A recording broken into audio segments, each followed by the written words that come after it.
All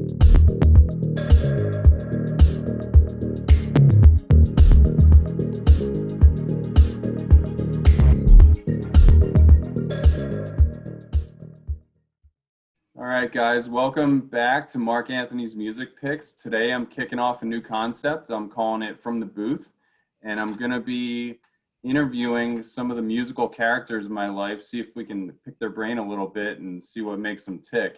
My first guest is my friend DOOMBOT, who I've mentioned many times on my channel. I want to give everybody a chance to meet him. DOOMBOT, welcome. Thanks for having me. Yeah, great to have you, man. So first of all, first question out of the gate, how did you get the name DOOMBOT? Like, what is this all about? It's actually a name that I was using back in the day, probably like 99, 2000, when I was playing first-person shooter computer game called Unreal Tournament. And my uncle actually gave me the name because it was one of his favorite characters, Dr. Doom, and I guess it was affiliated with the Doctor Doom character, and he said, "Yeah, DOOMBOT," and so it stuck with the game. And then, when I started joining like message boards and things like that, I just kept using that name. So Yeah. and then I figured, once I started DJing, what the heck, just keep using it, Yeah. I've seen it on, 20 or 10 or 20 flyers at this point. And I always thought that it commanded some kind of respect just out of the gate, because it's like, who would call himself DOOMBOT and play techno and like not be legit? Like it's just like given. Yeah. And it had to be like in all capital letters and like maybe sneak a zero in there somewhere, like just make it like super like digital and intimidating. Yeah. So back in the day, before we met, you and I feel like we were crossing paths constantly, going to the same venues, going to the same clubs, but we didn't actually like know each other. What were some of the parties that you were hitting up in Philly, like when you first started in the techno scene, or the EDM scene in general? Yeah, I think the first one in Philadelphia was the Sasha gig at Emerald. Oh man, okay, yes. Yeah, so I think it was just kind of, I had already gone to a club night before, the one that you have the video of, PVD, John O'Beer, New York City and Icon Theater. But I think actually I think the Sasha gig in Philadelphia was my second party I had ever been to, and that was 2005, right? I'm pretty sure. Yeah, 2005. Yeah, so I had already kind of like gotten the itch to keep going out after that first one. Yeah. And then somehow I stumbled upon the Sasha gig. I didn't really know a whole lot about Sasha at that point in time. I remember I did have Involver. I don't know if it was before that party or after that party, the very first Involver, but yeah, that was my first Philadelphia show that I had been to. Okay. That was a good one to. Yeah. Involver's a legendary CD, and that Sasha party, man.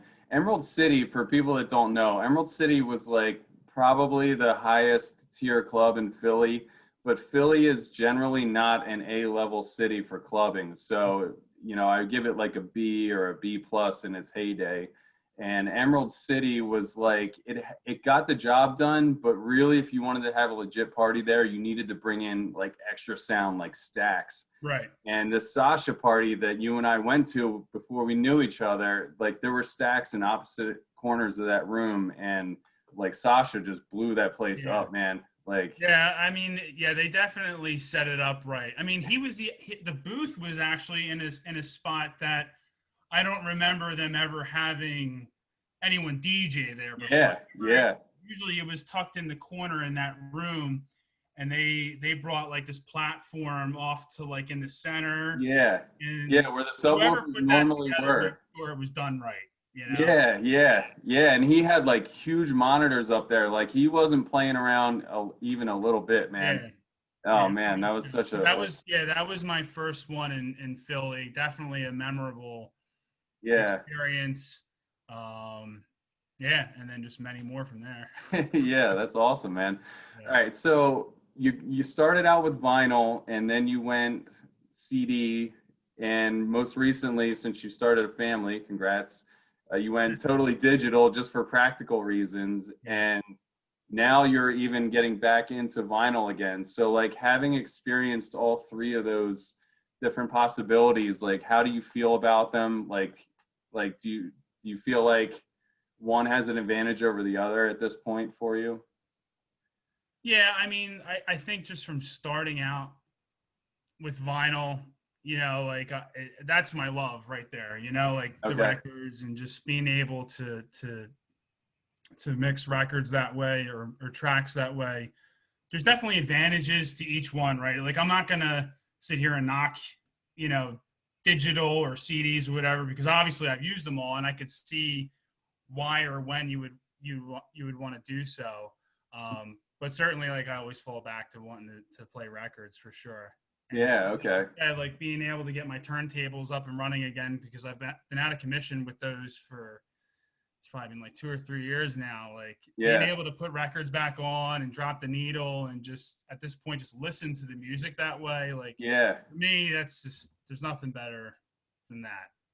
Yeah, I agree, man. It's that tactile thing of like the ritual of touching it and getting it out of the sleeve and putting it on and cleaning the dust off and all that. It's just got its own charm to it.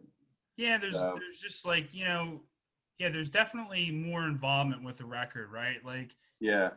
you gotta press the thing. Like there's a whole backstory to that,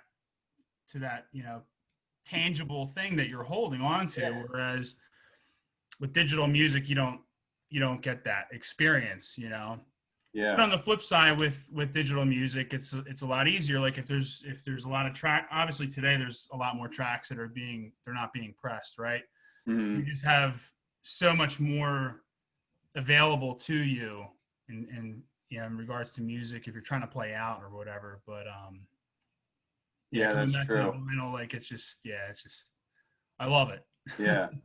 All right. So your kid, how old are your two kids? 3 and 5, or is it 4 and 6 now? I can't remember. Yeah, so my daughter, she's almost 4, Okay. and Benjamin, he turned 6 in May. Okay, so what's it like having this like precarious setup of, records that are easily scratched and needles that are easily bent and snapped off, right? Like you want to teach them, like, do you get anxiety when the kids are around your stuff? Because I feel like I Yeah, I do. would. I definitely do. Okay. And like so when my son was born was when Benjamin was born, and he was probably about 1 or 2, walking around. I'd come home from work, and my records, yeah, my fault. Like I had them ground level, and Yeah. eyesight to him. I'd come Yeah. home, and those things were like all over the ground. I mean, they were like frisbees for him. Yeah. But at the same time, it was just kind of cool to see that, because he was kind Yeah. of getting a feel for the thing, and so now that they're a little older, I can explain to them, and since I've gotten these things back up and running, I'm like looking at them, they're over there, but I'm kind of showing them like, this is how you do it, this is how Yeah. you turn it on, and if you want to put the needle on, you gotta, this is how you do it. So now I can kind of hopefully the anxiety level goes down, letting them Yeah. Yeah. Yeah. how to, and honestly, like if they ever want to learn how to DJ, like kind of coming back to vinyl, I would prefer that they learn how to do it with records before Yeah. crossing Yeah. into digital means. Like I'm cool with them if they ever, got into it and wanted to do the laptop setup, or who knows at that point when they're like 12, 13 years old, what the heck's going to be going on with DJing. But I think kind of bringing it back to mixing with vinyl, there's something to be said for that, learning how to like beat match and really know your tracks, your music Mm-hmm. that you're mixing together. I think you kind of get more involved with it that way with Mm-hmm. records than being able to do it with digital music. So Yeah. that's my Yeah. goal. Like if as a parent, like if they want to get into this thing, which I think they will, they'll get an interest. They're already showing an interest in this stuff now. So Yeah. I'd certainly love to teach them how to do it that way, and then from that point, they can do whatever they want. Yeah, yeah, you're kind of like just planting those seeds, right? Yeah, Like, yeah, oh, exactly. vinyl. Just Yep. get it like in their brainstem somewhere. So it's like, if it comes to them later in life, or, you know, maybe they're like, oh, I don't want to do it. And then, I don't know, maybe they get to their teenage years and somebody gets them a turntable. It's like, maybe it'll kick in again, you know? Right. Yeah. Who knows what path they'll take. So I want to switch gears a little bit. We talked about mixing on vinyl. I just made a mix last night or 2 nights ago on all vinyl. And every time I do it, there's just this level of nervousness where it's like, I gotta like make sure there's no dust on the records, like make sure that I'm playing the right track. Like I've had a couple of mixes where I thought I was playing like the A one, but I played the Yeah. B one. Like there's so many like pitfalls to it.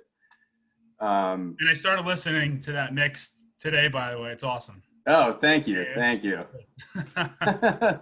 Thank you. So let's get into like kind of like the nuts and bolts, like the specifics, because like when you and I have done B2B sets, I noticed that your settings and the way that you like to run a mixer is a lot different than I am. Like I almost like don't touch the EQs at this point.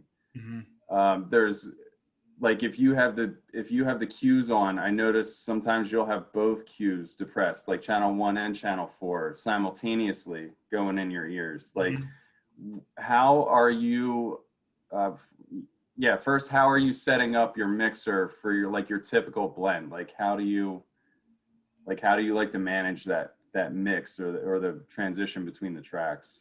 Yeah, I don't know. Honestly, I don't know like why I originally started doing it that way. But I do like to have. I don't like to use the crossfader, and I don't like to even use like that blending of the tracks when you're queuing them up in your ear. Like Okay. both fired 100%. So I just hear it. I guess to me it's a lot more clear what's going to happen once they're both. Yeah. You know. Yeah. So Yeah, I know exactly what you mean. Yeah, like if you're mixing off that speaker could be just a fraction of a second late. Just the time it takes the signal to go through it and then come back to your ear and process it. I noticed that if I mix off the speaker and a headphone, the incoming track's always just a tiny bit late and I just have to like bump it. Yeah. You know, with your method, it's just like just straight up accuracy. There's no fault in that system, right? Yeah. So once I bring it in, usually, because I have them both at 100%, and I'm watching, the gains on, let's say, the incoming track when it's in my ear, and I can see on the mixer, for example, that it's matched up with the track that is live and playing. Yeah. So once I bring it in, I know I'm good.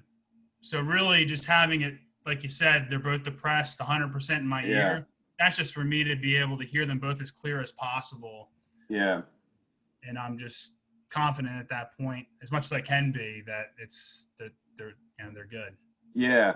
Now like I said, in our B2B sets, I've taken over the headphones and put them on, and like your volume's higher than I can go. I think at some point in my early clubbing years, like my shampoo days, I picked up sensitive ears or hypersensitivity. So to me, having both cues running, it's like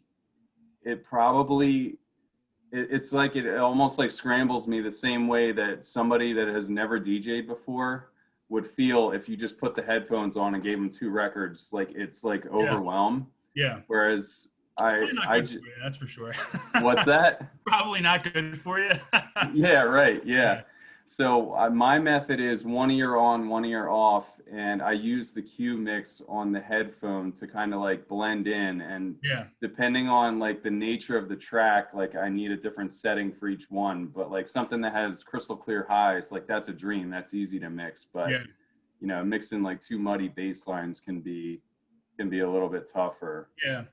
And once I start bringing in the track, and once I start mixing in, that's when I'll start to switch to maybe like the one headphone on, off, because then I want to hear, okay, well now it's live, so what's happening in the headphones. I mean, I know you can use that cue, the knob.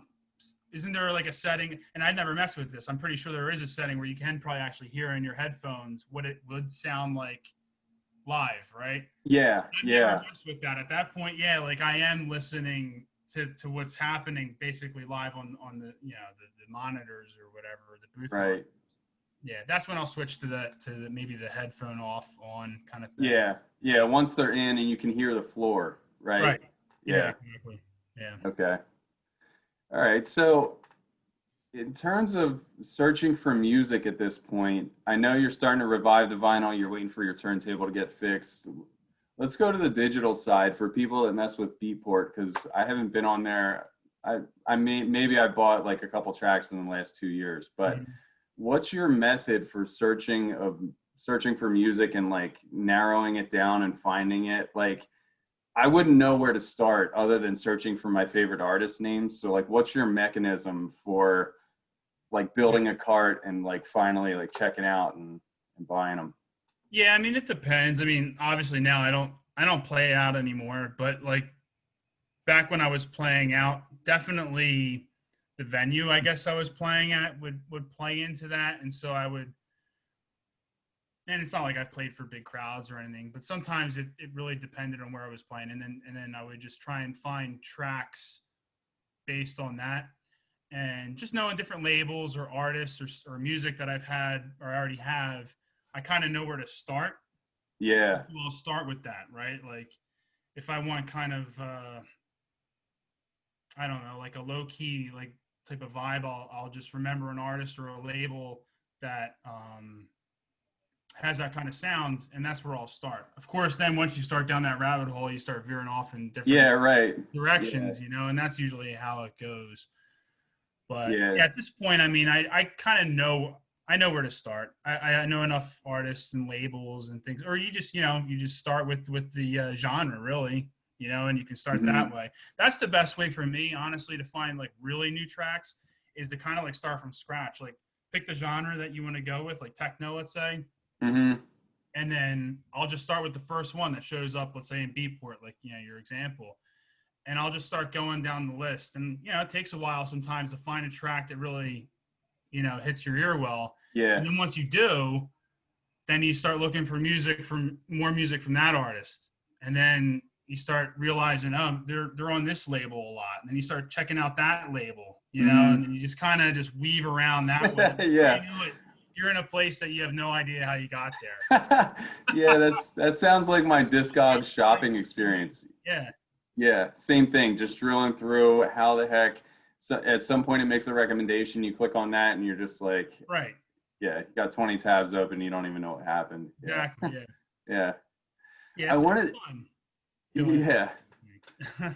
I wanted to ask you about mixing. I just thought of another question for you. In terms of vinyl, I've heard people say don't ever touch the record once you start it, right? And they just manage the pitch entirely. Like Hmm. if you're touching the record, you're messing up. Do you touch the platter? And like if so, like what's your method for doing that? Yeah. Or do you just ride the pitch the entire time? Like how do you manage that? Yeah. I prefer to like I'll use the like the spindle in the center. Like Oh, if I yeah. need like a minor adjustment, like an increase in speed subtly, I'll Mm-hmm. just kind of like twist that metal spindle or give it like a little nudge. I feel like the closer you get to the spindle, if you're gonna bump the record, right there, like give it like a little push. Yeah. Or, Yeah. the side platter, just kind of like ride a little bit with your finger to slow it down. I Yeah. am more comfortable doing it that way. I know, like if you're not careful, it's definitely more noticeable than riding the pitch. Yeah. Well, I liked how you pointed out that you said you touch near the spindle, right? Yeah, Because the further out you get from that, the more torque you're putting on it. And God forbid if that thing breaks loose from the slip mat and yeah, just like does one of these, like you're done, dude. that's right. Yeah, You're pointing out the done. turn right there. Yeah, and I don't know, like for some, like I'll use, of course, you got to use the pitch every once in a while, but for some reason, I have more confidence just touching the record or that mechanism there Yeah. as opposed to the and and then now I'm thinking about it, and this is actually kind of not I don't want to say the first time I'm thinking about it, but from like conversations you and I have had, I've got the 1200s where when the closer you bring it to the center, it like locks into place, right? Yeah. And for me, like you have it kind of just sitting it's not locked in place, but it's like right there. The Ew. tempo kind of it's quick to change its tempo right at that spot. And it Yeah, kind of gives. yeah, I think I've built up an anxiety from that, you know. So yeah, I'm like, you know what? I'll just touch the record. I'm cool with yeah. No, that's a known thing. that. I think it's called like the click or the zero click or Yeah, something like that. And I'm fortunate enough that the tables I got in 2004 were M3Ds, which don't have that. right. But And when that's I why I've always played, loved playing at your place, man. Like, because yeah, yeah, it yeah, eliminates that. My yeah, anxiety just goes away. yeah, yeah, you could just trust it the whole way. Yeah, Although I do wonder, it's like sometimes I play records at -7 or +7 or between 7 and 8, and I'm like, this pitch never gets touched out here. Like, this is right. no man's Is land. anything Like, happening? Yeah, like yeah, I don't know. It's like, does it keep working out here? You yeah, know, I don't know. But all right, cool, man. Well, one final question for you. sure. I appreciate your time today. When is your next mix coming for this channel? And I'm gonna give everybody a link to your April 20th mix. I'll link that down below for everybody. But when are you gonna make something new for us? Yeah, at this point, I mean, so I before I got the one turntable, just so everybody knows, like I had my turntables out of commission. I finally got one of the two fixed. They both were out.